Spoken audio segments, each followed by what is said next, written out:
बार त्रेता युग में शिव जी अगस्त ऋषि के पास गए। उनके साथ जगत जननी भवानी सती जी भी थीं। ऋषि ने संपूर्ण जगत के ईश्वर जानकर उनका पूजन किया।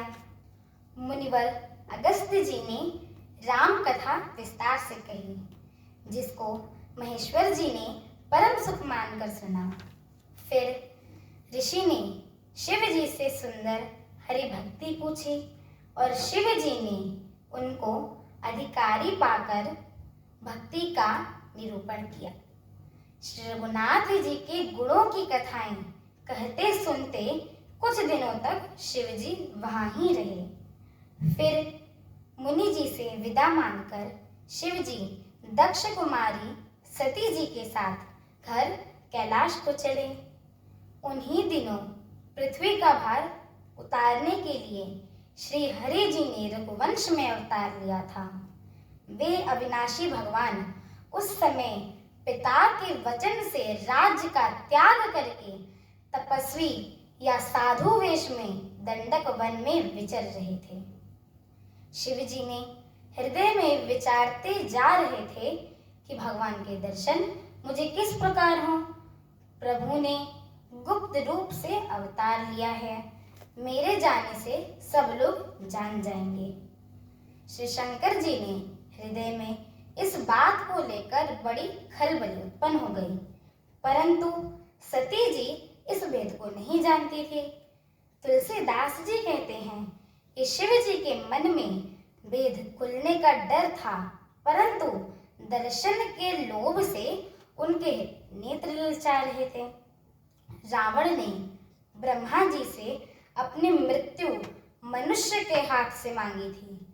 ब्रह्मा जी के वचनों को प्रभु सत्य करना चाहते थे। मैं जो पास नहीं जाता हूं तो बड़ा पछतावा रह जाएगा। इस प्रकार शिव जी विचार करते रहे, परंतु कोई भी युक्ति ठीक नहीं बैठती थी। इस प्रकार महादेव जी चिंता के वश हो गए। उसी समय नीच रावण ने जाकर मारीच को साथ लिया और वह मारीच तुरंत कपट मृग बन गया। मूर्ख रावण ने छल करके सीता जी को हर लिया। उसे श्री रामचंद्र जी के वास्तविक प्रभाव का कुछ भी पता नहीं था। मृग को मारकर भाई लक्ष्मण सहित श्री हरि विश्राम में आए एवं उसे खाली देखकर, अर्थात वहां सीता जी को न पाकर उनके नेत्रों में आंसू भर आए। श्री रघुनाथ जी ने मनुष्य की भांति विरह से व्याकुल हैं और दोनों भाई वन में सीता जी को खोजते हुए फिर रहे हैं, जिनके कभी कोई संयोग वियोग नहीं था। उसमें प्रत्यक्ष विरह का दुख देखा गया। श्री रघुनाथ जी का चरित्र बड़ा ही विचित्र है। उसको पहुंचे हुए ज्ञानी जन ही जानते हैं। जो मंदबुद्धि हैं वे तो विशेष रूप से मोह के वश होकर हृदय में कुछ दूसरी ही बात समझ बैठते हैं।